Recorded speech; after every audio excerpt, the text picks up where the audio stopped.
ফরহার জীবন এক সংকটপূর্ণ বাঁকে দাঁড়িয়ে। তার মাত্র 14 বছর বয়স, কিন্তু তার মা আর মামা জোর জবরদস্তি তাকে বিয়ে দিতে চাইছে। সুহাসিনী দাস, একটা এডুকেশনাল গ্রুপের ভলেন্টিয়ার, হয়তো ফরহাকে এই সমস্যা থেকে বাঁচাতে পারে। আজ আমরা আপনাদের দেখাচ্ছি এই কেসের দ্বিতীয় তথা শেষ ভাগ। ক্রাইম পেট্রোল দস্তাকে আপনাদের সবাইকে স্বাগত। 2008 সাল, দিল্লির এক ঝুপড়িতে থাকা 11 বছরের ফরহা একটা এডুকেশনাল গ্রুপের ভলেন্টিয়ারদের সাহায্যে স্কুলে যাওয়া শুরু করে। পৃথ্বী, বিনীত, অজিত আর প্রাচী ভলেন্টিয়াররা ভালো চাকরি করছে আর ফরহার মতো বাচ্চাদের সাহায্য করছে। দিল্লি থেকে দূরে ভুবনেশ্বরে সুহাসিনী দাস একটা চাকরির কথা জানতে পারে। সেই চাকরিটা দিল্লিতে। দিল্লির দ্রুতগতির জীবনের সঙ্গে সুহাসিনী একেবারেই অপরিচিত। সেখানকার মল আর ডিস্কোর জীবনে একেবারে হারিয়ে যায়। কিন্তু কিছুদিনের মধ্যেই সে এসব কিছুতে বোর হয়ে যায় আর তার জীবনে অর্থপূর্ণ কিছু করার জন্য উতলা হয়ে ওঠে। তার কলিগ বিনীত তার বন্ধুদের সঙ্গে সুহাসিনীর দেখা করায়, যারা বস্তিতে বসবাসকারী বাচ্চাদের নিয়ে কাজ করছে। এই কাজ সুহাসিনীর পছন্দ হয়ে যায় আর সে ভলেন্টিয়ার হয়ে যায় এবং সে বাচ্চাদের খুব কাছাকাছি চলে আসে। ভলেন্টিয়ার হওয়ার পাশাপাশি সে এই সংগঠনের সঙ্গে যুক্ত আরো অনেকগুলি দায়িত্ব পালন করতে থাকে। পৃথ্বী যখন চণ্ডীগড়ে বদলি হয়ে যায় তখন সুহাসিনীকে সুপারভাইজার বানিয়ে দেওয়া হয় আর তখন তার দায়িত্বও বেড়ে যায়। এরই মধ্যে সুহাসিনীর ফরহার সঙ্গে গভীর সম্পর্ক গড়ে ওঠে। সে ফরহার বাড়িতে যায় আর তার মা বাবাকে ফরহাকে পড়ানোর জন্য ধন্যবাদ জানায়। ফরহা তার ভাই মাজিদকেও পড়াবার ব্যবস্থা করিয়ে নেয়। সুহাসিনীর ফরহার দিদি নাজিয়াকে দেখে খুবই কষ্ট হয়। নাজিয়ার মাত্র 16 বছর বয়স, কিন্তু 2 বছর আগেই নাজিয়ার বিয়ে হয়ে গিয়েছিল আর সে এখন 2 বছরের একটি বাচ্চার মা। ফরহা নিজের স্বপ্ন সফলের পথে এগিয়ে যায়, কিন্তু 2012 সালেই তার মা তাকে বলে যে তার মামাতো দাদা নাসেরের সঙ্গে তার বিয়ে ঠিক হয়ে গিয়েছে। ফরহা এই কথাটা সুহাসিনীকে জানায়। সে এও বলে যে তার মায়ের সঙ্গে নাসেরের অবৈধ সম্পর্ক রয়েছে। সুহাসিনী ফরহার মা বাবা সোহেল আর ফৌজিয়ার সঙ্গে কথা বলে আর এত তাড়াতাড়ি ফরহার বিয়ে দিয়ে তার জীবন নষ্ট না করার জন্য অনুরোধ জানায়। কিন্তু 1 সপ্তাহের মধ্যেই ফরহা আর তার পরিবার দিল্লি ছেড়ে চলে যায়। সুহাসিনী খুব আঘাত পায়। ফরহার প্রতিবেশী জানায় যে তারা ফৌজিয়ার বাপের বাড়ি গয়ায় চলে গেছে, যেটা বিহারে। ফৌজিয়া তার ভাই শেখ উদ্দিনের নাম্বার দিয়ে গেছে, যে কিনা একজন কুখ্যাত অপরাধী। সুহাসিনী তার টিমকে বিষয়টি জানায়। পৃথ্বী শেখ উদ্দিনকে ফোন করে। ফরহা পৃথ্বীকে জানায় যে সে বাকি লেখাপড়া গয়াতেই করবে। সে জানায় যে তার বাবা নতুন চাকরি পেয়েছে, কিন্তু সুহাসিনী এই কথাটা বিশ্বাস করতে পারে না। 2 দিন পরই তার ভয় সত্যি প্রমাণিত হয়, যখন এক রাতে ফরহা তাকে কাঁদতে কাঁদতে ফোন করে জানায় যে তাকে জবরদস্তি নাসেরের সঙ্গে বিয়ে দেওয়া হচ্ছে। পৃথ্বী এই বিষয়টা জানতে পেরে উদ্বিগ্ন হয়ে পড়ে। সে সুহাসিনীকে জানায় যে এরকমই একটা ঘটনার সামনে তাদের পড়তে হয়েছিল 2008 সালের ডিসেম্বরে। 14 বছরের পূজাকে তার বাড়ির লোক জোর জবরদস্তি বিয়ে দেওয়ার জন্য গ্রামে নিয়ে গিয়েছিল। পূজা ফোন করে পৃথ্বীর সাহায্য চেয়েছিল, কিন্তু পৃথ্বীরা তখন সদ্য কাজ শুরু করেছিল, তাই তাদের জানা ছিল না কি করে পূজাকে সাহায্য করা যায়। পূজার বিয়ে দিয়ে দেওয়া হয় আর 1 সপ্তাহ পরই পূজা আত্মহত্যা করে। সুহাসিনী এই কথাটা শুনে ঘাবড়ে যায় আর সে প্রতিজ্ঞা করে যে ফরহার সঙ্গে এমন কিছু হতে দেবে না। পৃথ্বী সংগঠনের পুরনো সদস্য সঞ্জীব মেহরার সঙ্গে পাটনায় যোগাযোগ করে। সঞ্জীব মেহরা ওখানকার এসডিএম এর সঙ্গে দেখা করে। তিনি আশ্বাস দেন যে ফরহার মামা শেখউদ্দিনকে পুলিশ রেকর্ডের সাহায্যে খুঁজে বের করবেন। সুহাসিনী দিল্লি চাইল্ড কেয়ার কমিটির কাছেও সাহায্যের জন্য যায়। তারা তাকে জানায় যে বিহারের কার্যালয়ের সঙ্গেও তারা কথা বলবেন, কিন্তু 25শে সেপ্টেম্বর রাতে আসা ফরহার একটা কল সুহাসিনী সব আশা ভেঙে দেয়। ফরহা কাঁদতে কাঁদতে জানায় যে তার মামা কালী নাসেরের সঙ্গে তার বিয়ের বন্দোবস্ত করে ফেলেছে। ফরহা সুহাসিনীর কাছে সাহায্য চায় আর বলে যে যাই হয়ে যাক না কেন সে এই বিয়ে করবে না। এবার তারপর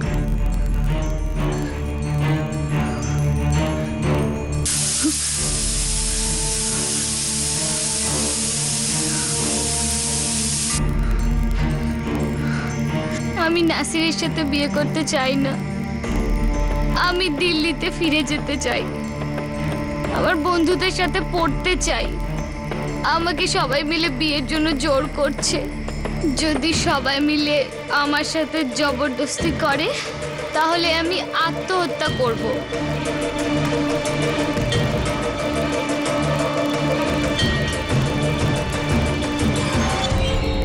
সময় খুব দ্রুত কেটে যাচ্ছিল। ফরহার জীবন নষ্ট হয়ে যাওয়ার আগেই সুহাসিনীকে ওকে বাঁচাতে হতো।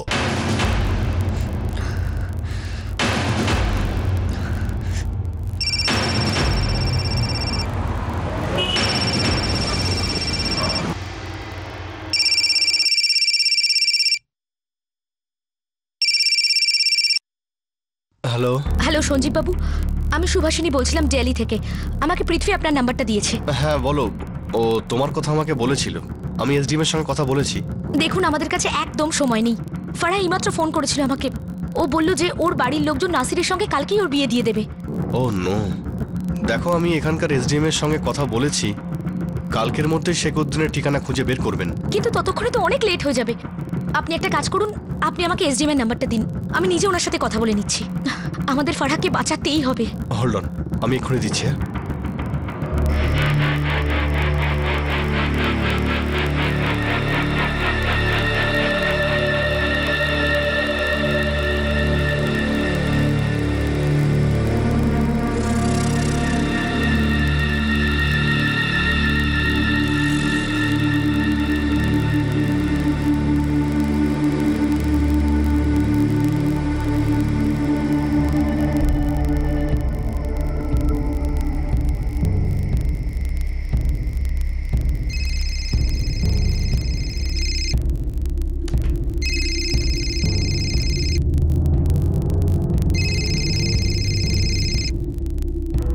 Hello. Hello Aniruddha sir. Sir, আমি সুভাষিনী দাস বলছিলাম দিল্লি থেকে। আমাকে আপনার নাম্বারটা মিস্টার সঞ্জীব মেহরা দিয়েছেন। এটা কোনো ফোন করার সময়? আমি তো সঞ্জীবকে বলেছি কালকে আমি সব বলে দেবো ওকে। কিন্তু স্যার, ওই যে মেয়েটা ফারহা, যার কথা সঞ্জীববাবু আপনাকে বলেছিলেন, কাল সকালেই ওর মা আর মামা জোর করে ওর বিয়ে দিয়ে দিতে চাইছে। আমাদের কিছু একটা করতেই হবে স্যার। এখন এত রাতে আমি কিছু করতে পারবো না। স্যার প্লিজ স্যার, এটা একটা 14 বছরের মেয়ের জীবনের ব্যাপার স্যার। ও খুব ব্রাইট স্টুডেন্ট, ও ভবিষ্যতে অনেক বড় হবে স্যার। আমাদের ওর জন্য কিছু না কিছু একটা তো করতেই হবে স্যার। স্যার, এই মুহূর্তে আমি ওর শেষ ভরসা, আর আপনি আমার শেষ ভরসা। Please sir. সেই রাতে আমার মাথায় শুধু একটাই চিন্তা ছিল, ফারহাকে বাঁচাতে হবে। ওর স্বপ্ন, ওর আশা সবকিছু বাঁচাতে হবে। ওর এই বিশ্বাসটাকে বাঁচাতে হবে যে পরিশ্রম করলে সবকিছু পাওয়া যায়। ও আমার উপর ভরসা করেছিল, ওর এই বিশ্বাসটা আমি কিছুতেই ভাঙতে চাইনি। সেই রাতে যেন ওর আর আমার আশা একসাথে মিলেমিশে গেছিল।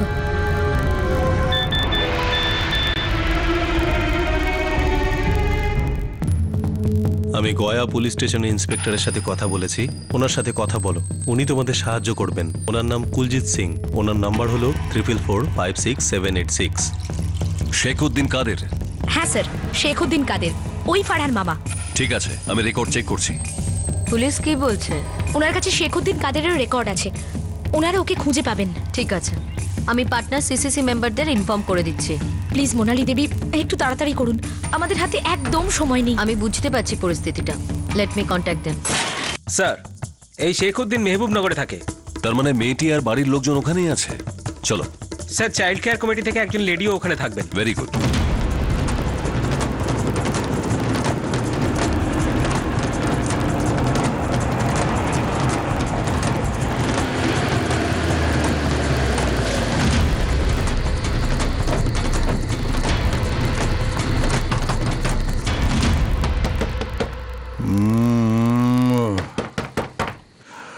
কে এলো?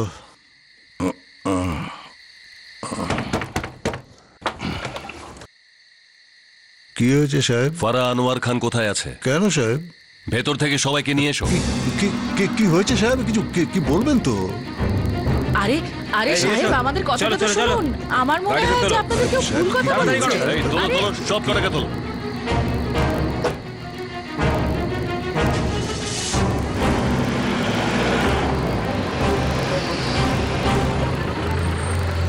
দেখুন সাহেব, এটা আমাদের বাড়ির ব্যাপার, এর মধ্যে বাইরের লোক কেন নাক গলাচ্ছে? ফারা, তোমার বয়স কত? ওর বয়স 18। আমাকে বলুন, আমি ওর মা। যখন জিজ্ঞেস করব তখন বলবে, এখন চুপ করো। সাহেব, ও ঠিকই তো বলছে। বিশ্বাস করুন, মেয়ের বয়স 18 বছর হয়ে গেছে। তুই চুপ করবি? মেয়েটাকে বলতে দে। শোনো মা, ভয় পেও না, বলো তোমার বয়স কত? 14 বছর। 18 বছরের কম বয়সী মেয়েদের বিয়ে দেওয়া আইন বিরুদ্ধ, এটা তোমরা জানতে না? শুনুন ম্যাডাম, এটা আমাদের বাড়ির ব্যাপার। কি করব আর করব না সেটা আমাদের ব্যাপার। আপনি কেন অকারণের মধ্যে পড়ছেন? তুমি মেয়েটার বাবা, তাই না? হ্যাঁ স্যার। 14 বছর বয়সের ছোট্ট একটা মেয়ের বিয়ের কথা ভাবলে কি করে তুমি? স্যার, আমি কিছু করিনি, এ তো ওর মা আর মামা জোর করে ওর বিয়ে দিতে চাইছে। কিরে, তোর বয়স কত? 27 বছর স্যার। আর তোমরা দুজন আমাকে এক্ষুনি তোমাদের লিখে দিতে হবে যে ওর 18 বছর পূর্ণ হওয়ার আগে ওকে বিয়ের জন্য তোমরা কেউ জোর করবে না, না হলে সবাইকে আমি লকআপে ঢুকিয়ে দেব।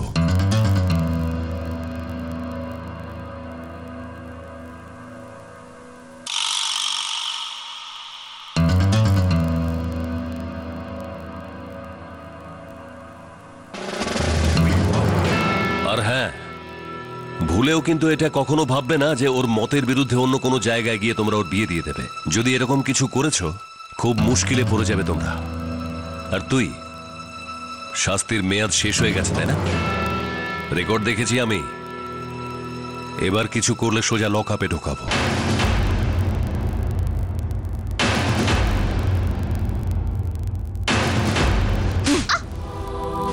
মেরে গাল ফাটিয়ে দেব। তুই কি ভেবেছিস তোর ওই দিদি তোর জীবন শুধরে দেবে? হ্যাঁ, অন্তত তোমার মতন আমার জীবনটাকে তো নষ্ট করে দিচ্ছে না। আমার সঙ্গে মুখ নাড়াচ্ছিস? হ্যাঁ, মুখ নাড়াচ্ছিস? ব্যাস, আজকের পর আর এর গায়ে তুমি হাত তুলবে না। তুমি নিজের মুখ বন্ধ রাখবে, বুঝলে? এইসব কিছু তোমার জন্য হচ্ছে না। ওকে পড়তে পাঠাতে না, যে এই ঝামেলা হতো। কি হয়েছে? আরে মন খারাপ করে বসে আছিস কেন? হ্যাঁ, তোর বিয়ে ওর সাথেই হবে। এখন তোকে একটু অপেক্ষা করতে হবে, ব্যাস। তারপর দেখছি কার ক্ষমতা আমাকে আটকায়।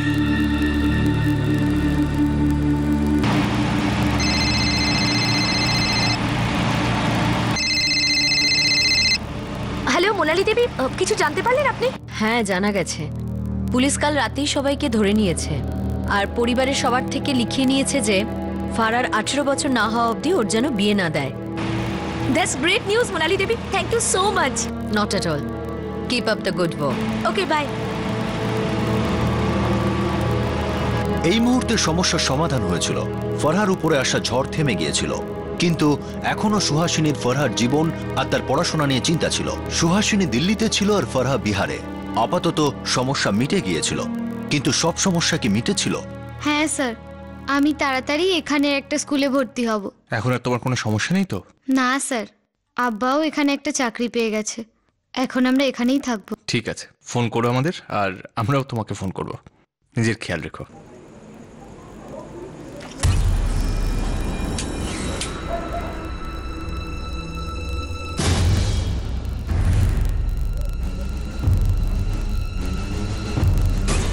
আমাদের ফারার উপর এখান থেকেই নজর রাখতে হবে। আই উইশ আমি যদি নিজে ওখানে গিয়ে ওকে দেখতে পারতাম।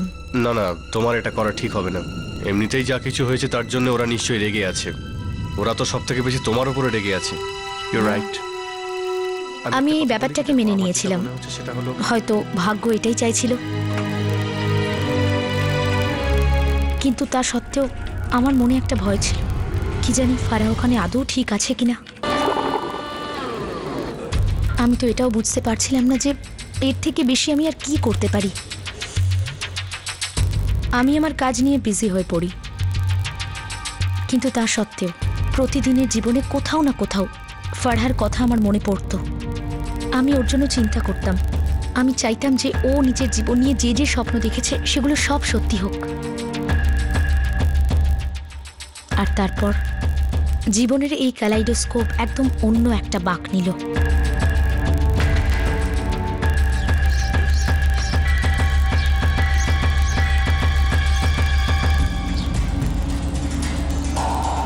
আজকে আমরা সিঙ্গুলার আর প্লুরাল শিখবো। দিদি, দিদি ফারাহ ফিরে এসেছে। কি? হ্যাঁ দিদি, ও নিজের পরিবারের সঙ্গে ফিরে এসেছে।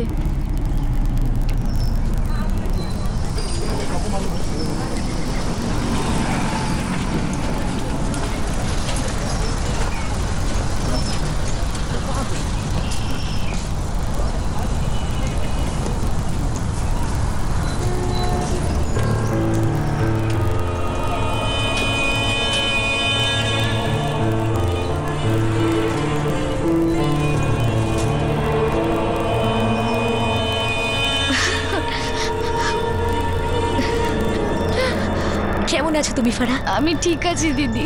তোমাকে দেখে খুব ভালো লাগছে দিদি, আমি তোমার জন্য এখানে আসতে পেরেছি। Thank you. আমায় ফোনে সত্যি কথাও বলতে দিত না। আর আমার মামা, ও তো আমার গলায় ছুরি রেখে সামনে দাঁড়িয়ে থাকতো।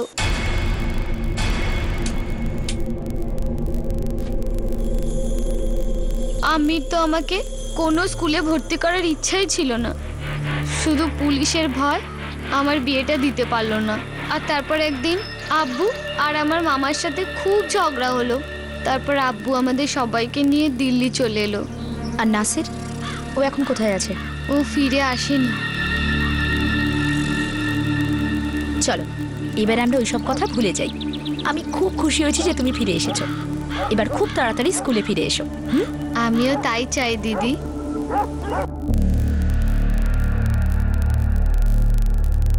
দেখুন, আমি জানি যে এই মুহূর্তে আপনি আমার উপর রেগে আছেন, কিন্তু আমি জানি যে একদিন না একদিন আপনি বুঝবেন আমি যেটা করেছি সেটা একদম ঠিক। ম্যাডাম, আমিও চাইছি ও আবার নতুন করে স্কুলে ভর্তি হোক।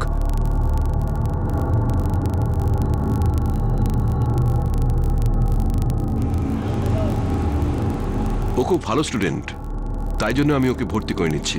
কিন্তু একটা কথা আমি ক্লিয়ারলি বলছি, ওর ভাইকে আমি ভর্তি নিতে পারবো না।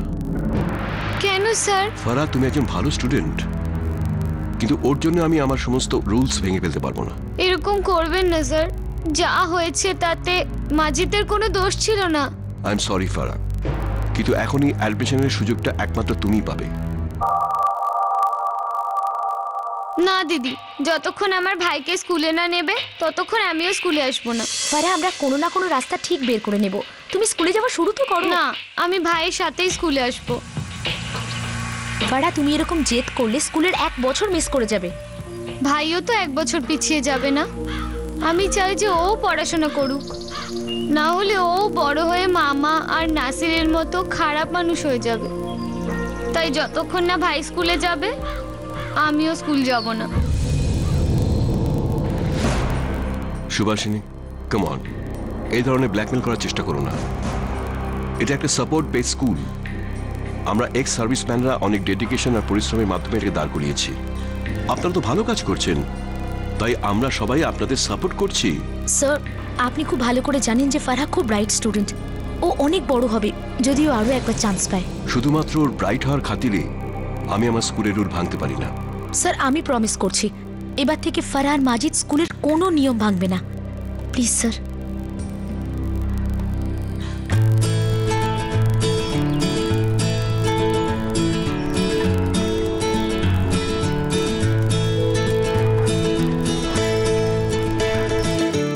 যাক, এখন মনে হচ্ছে ওর জীবনে আর কোনো সমস্যা নেই। আর আই হোপ যে ওর পড়াশোনায় আর কোনো বাধা আসবে না। কিন্তু ফারহাকে নিয়ে আমার সবসময় চিন্তা থাকবে। নাসির যে কোনো দিন ফিরে আসতে পারে। যতদিন না পর্যন্ত ফারহার 18 বছর বয়স হচ্ছে, ওর তো আমাদের সাহায্যের দরকার। এখন এটাই ভালো যে ও এখানেই আছে, আমাদের চোখের সামনে। হ্যাঁ, কিন্তু ওর বাড়ির লোকজনের উপর নজর রাখতে হবে। আমার ভয়টা অকারণ ছিল না, কারণ আমি জানতাম যে ফারহান মা খুব রেগে আছেন, কারণ যেটা উনি চেয়েছিলেন সেরকম কিছুই হয়নি। ফারহা নিয়মিতই স্কুলে যাচ্ছিল, আর ওর মার রাগ ক্রমশ বেড়েই চলেছিল। মা বাবার মধ্যে রোজ রোজ ঝগড়া অশান্তি দেখতে দেখতে ফারহা ক্লান্ত হয়ে পড়েছিল। ওর মা কারণে অকারণে ওর গায়ে হাত তুলত। প্রতিদিন কোনো না কোনো অজুহাতে ওর মা নিজের রাগটা ওর উপর মেটাত। বাবা, আমি সবসময় এটাই ভাবি যে আমি এবার ওই মেয়েটার জন্য কি করব। মা, তুই এমনিতেই অনেক কাজ করছিস, আর কত করবি? দেখ মা, কারো পারিবারিক বিষয়ে এইভাবে কোনো সমস্যায় না জড়িয়ে পড়িস। আমি জানি বাবা, কিন্তু আমি যে ওই মেয়েটাকে খুব ভালোবাসি। তো ওর মায়ের সঙ্গে কথা বলে দেখ না, যদি উনি বুঝতে পারেন তো ঠিক আছে। আমি জানি তুই এর আগেও কথা বলেছিস। দেখ মা, কথা বলা ছাড়া তোর তো আর কিছু করার নেই। হ্যাঁ বাবা। এটা ভালো হবে যদি মেয়ে এই কথাটা মাথায় রাখে যে অন্যের জীবনে বেশি দখল দেওয়াটা ঠিক কথা নয়। ও জানে ও কি করছে, যা করছে ঠিক করছে। তুমি একদম চিন্তা করো না।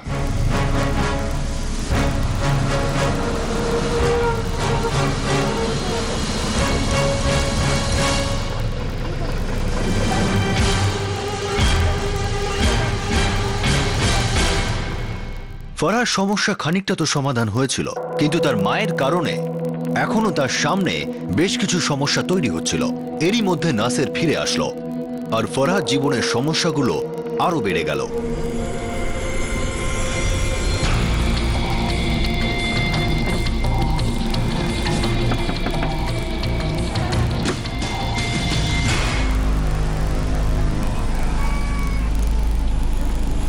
মাজিদ, এই মাজিদ। হ্যাঁ আমি। এখানে আয়। হ্যাঁ আমি। এক প্যাকেট দুধ নিয়ে আয়। আরে তাড়াতাড়ি যা।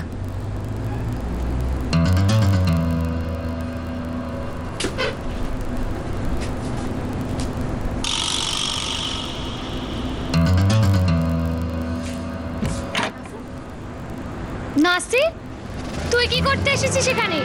সেটাই, যেটা যদি আগে করে নিতাম তাহলে সব নাটক হতো না। ছেড়ে দে আমায়। বিয়ে করবি না আমাকে? আমি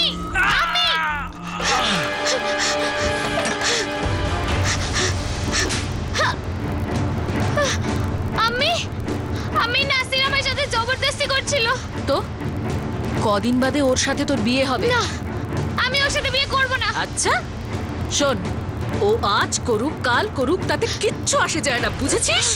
ওর সঙ্গে তোর বিয়ে হবেই, বুঝলি? কখনো না। এই ফেরা শোন, তোকে একবার পুলিশ বাঁচিয়ে নিয়েছে, তার মানে এই নয় যে তুই যা চাইবি তাই হবে, বুঝেছিস? চুপচাপ ওর সঙ্গে বিয়ে করে নে, না হলে তোর কপালে অশেষ দুঃখ লেখা রয়েছে। শুনে রাখ, তোর অবস্থা খারাপ করে ছাড়বো। কখনো না।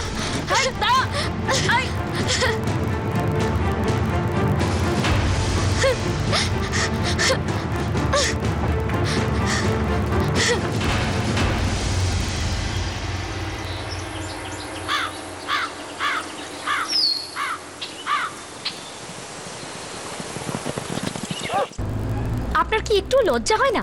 ও তো আপনার মেয়ে। এটা তো গয়াতেই ঠিক হয়েছিল না? 18 বছরের আগে ওর বিয়ে নাসিরের সঙ্গে হবে না। তুমি নিজের মুখ বন্ধ রাখো, বুঝলে?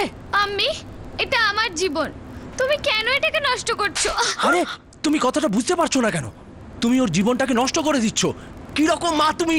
যাক, তোমার মনে আছে তাহলে যে আমি ওর মা। আরে ও তো আমারও মেয়ে। আচ্ছা, তুমি আবার সংসারের চিন্তা কবে থেকে শুরু করলে? আপনি একবার নাজিয়ার অবস্থাটা দেখুন। এই বয়সেও একটা বাচ্চার মা, ওর অবস্থাটা দেখেও আপনি কিচ্ছু বুঝতে পারেন না। ভালো কথায় বলছি, আমার বাড়ি থেকে তুই বেরিয়ে যা। এটা আমার বাড়ির ব্যাপার। তোর যা বলার ছিল তুই বলেছিস, আর নয়। এক্ষুনি আমার বাড়ি থেকে বেরো। আরে বেরিয়ে যা।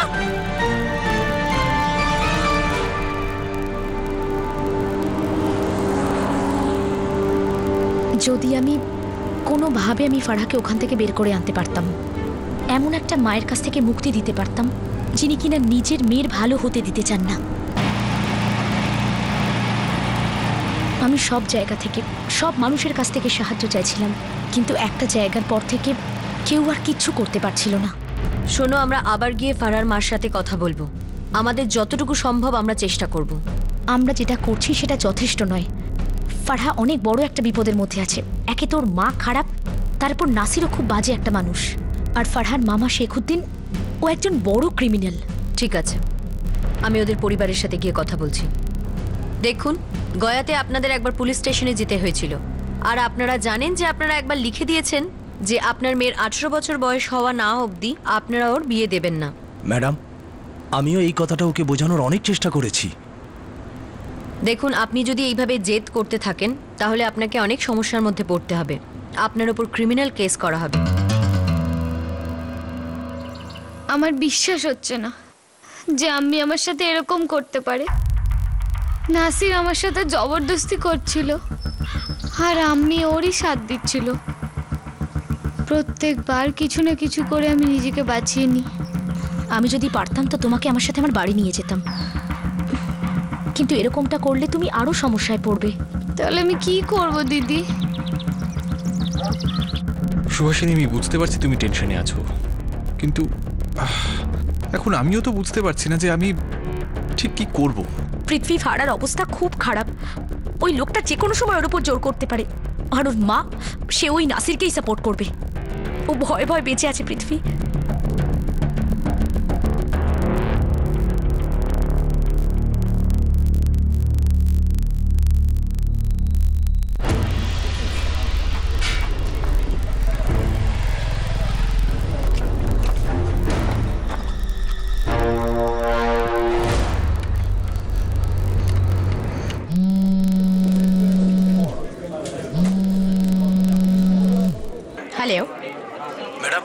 সোহেল বলছি, ফারার বাবা। হ্যাঁ বলুন, কি হয়েছে? ম্যাডাম, ফারার মা আগামী সপ্তাহে ওর বিয়ে নাসিরের সঙ্গে দেবে। ওর ভাইকেও ডেকে নিয়েছে। ওরা জোর করে ওকে কোথাও নিয়ে যাবে। এরবারে আর গয়া নয়, অন্য কোথাও। কিছু একটা করুন ম্যাডাম, মেয়েটাকে বাঁচান। আমার মেয়েটাকে বাঁচান ম্যাডাম।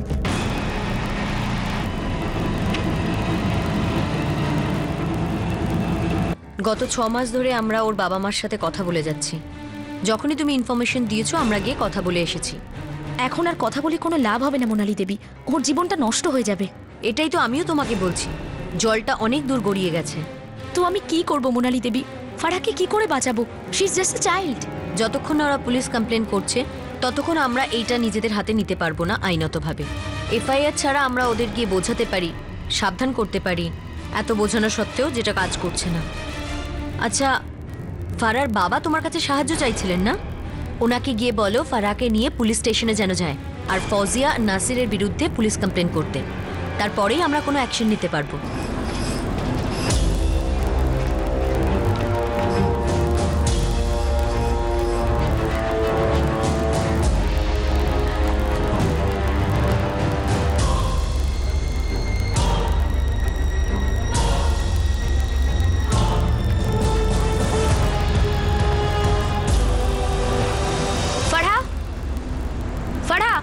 আরে কথা বললে কি তুই বুঝিস না?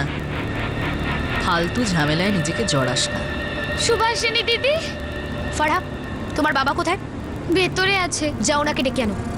আমরা এক্ষুনি পুলিশ স্টেশনে যাবো আর তোমার মা আর নাসিরের এগেইনস্টে কমপ্লেন করবো। এই দাঁড়া, এদের কি তুই আমার বিরুদ্ধেই ভড়কাচ্ছিস? হ্যাঁ, তো তুমি ওকে কেন শান্তিতে বাঁচতে দিচ্ছ না? চল আমিও দেখে নেব তুই কি করে আমার স্বামী আমার সন্তানকে আমার বিরুদ্ধেই ভড়কিয়ে পুলিশের কাছে। যদি তুমি না চাও যে আমরা তোমার এগেইনস্টে পুলিশে কমপ্লেন করি, তাহলে এক্ষুনি নাসিরকে বলো যেন ও ফারহার পিছু করা ছেড়ে দেয়। খবরদার যদি ওকে কোথাও নিয়ে গেছো। ওকে এভাবে আটকাবার তুমি কে? ওর বাবা ওর সাথে আছে, যখন পুলিশ আসবে না তখন সবটা বুঝতে পারবে। চলো তোমরা। তুই একটাও কথা বলবি না, বুঝলি? আমি ওর মা। নাসিরকে কেন আটকাচ্ছ? এই মেয়েটাকে আটকাও। এই মেয়েটাকে যে আমাদের ঘরে রোজ আগুন লাগাতে আসে। নাসির মার ওকে, মার। নাসির পালাচ্ছে, ধর ওকে, ধর। দিদি চল। দিদি দিদি ধর ওকে। বাঁচাও বাঁচাও বাঁচাও।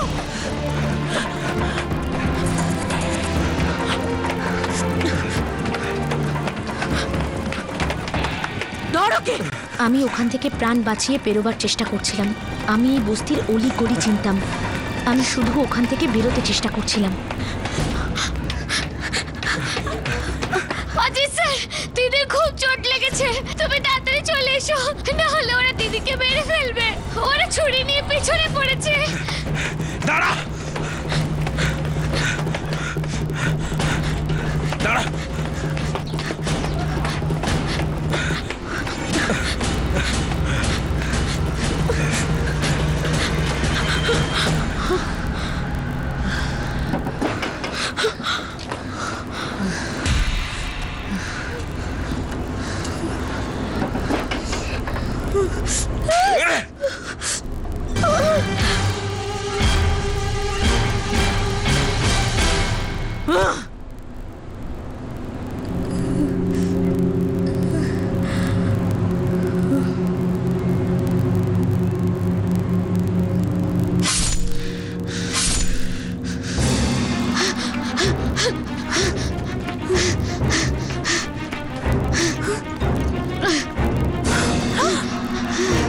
সুভাষিনী, সুভাষিনী, সুভাষিনী, সুভাষিনী, সুভাষিনী। দিদি দিদি।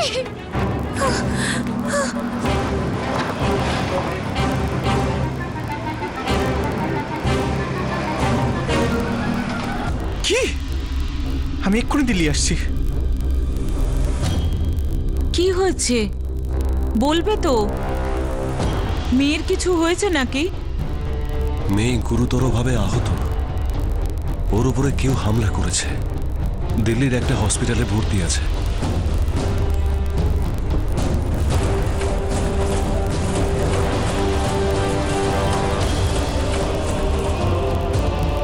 সমস্ত মেডিসিন ঠিক করে দিই। ডক্টর, ডক্টর কেমন আছে?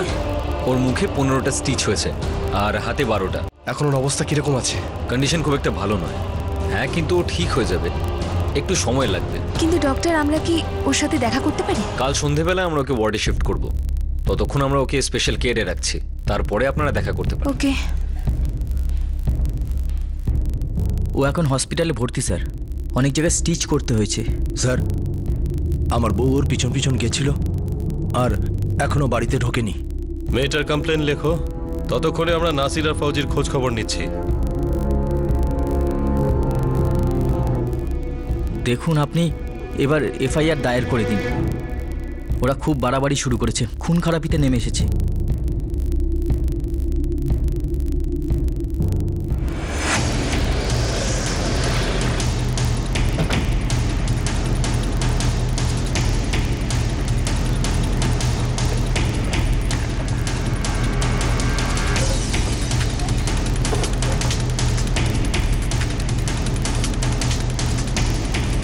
এখানে কেউ নেই সাহেব। বলবেন এই ফৌজি আর নাসির কোথায়? ফিরেছে? না সাহেব, আপনি মমতাজের ঘরে গিয়ে দেখুন, ওর খুব কাছের, হতে পারে ও ওখানেই আছে। স্যার, ভেতরে কেউ নেই। ঠিক আছে, আপনি আমাদের সাথে আসুন, মমতাজের বাড়িটা দেখিয়ে দিন। আসুন সাহেব। ওই যে সাহেব, ওই যে হলুদ রঙের দরজাটা, ওই বাড়িটা ওদের। মমতাজ? হ্যাঁ বলুন। ফৌজি কোথায়? আরে ম্যাডাম শুনুন আমার কথা, আমি তো ওকে কিছু করিনি, আমি তো মেয়েটাকে বাঁচাতে গেছিলাম। আমাকে চল। নাসির কোথায়? আমি জানি না সাহেব, ও পালিয়ে গেছে। আমি বললাম না সাহেব, আমি কিছু করিনি, আমি কিছু করিনি। সাহেব আমার কথাটা তো শুনুন। আরে কাক কোথায় নিয়ে যাচ্ছে? আরে আমার কথাটা শুনুন, আমি কিছু করিনি। আরে সাহেব আমার কথা শুনুন।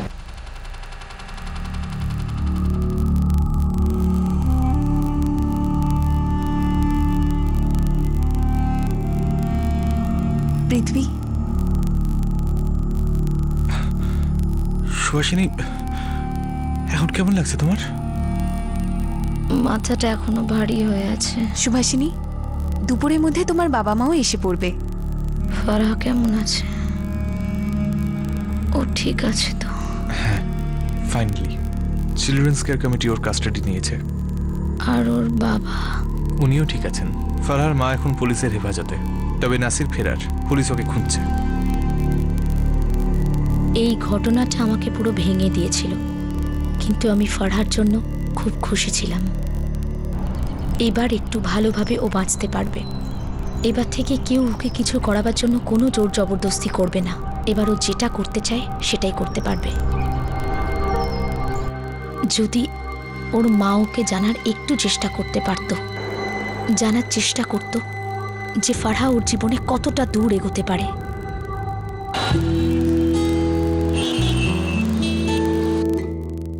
আমি ভুবনেশ্বরে ফিরে এসেছি, আস্তে আস্তে সুস্থ হয়ে উঠছি।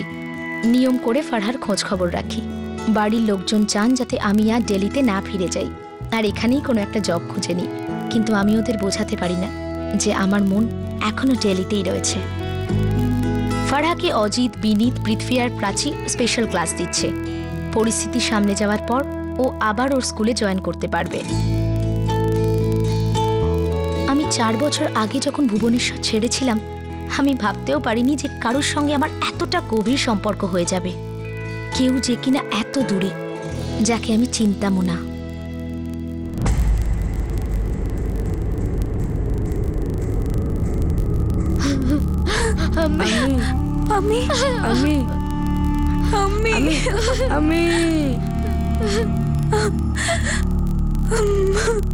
আনফর্চুনেটলি যখন ফারহার মার এগেনস্টে কেস চলছিল, তখন উনি মারা যান।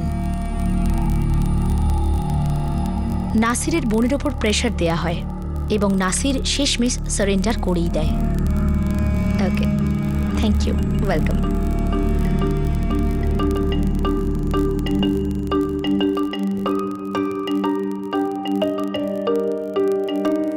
হ্যাঁ দিদি, আমিও এখন তোমার সাথে যেতে চাই।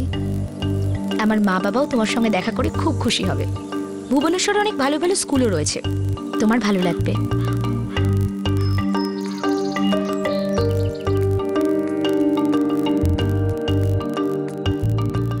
সুহাসিনী চাইল্ড কেয়ার কমিটি আর ফরহার বাবাকে অনুরোধ করেছে যে সে ফরহার কাস্টডি নিয়ে তাকে নিজের সঙ্গে ভুবনেশ্বরে নিয়ে যেতে চায়।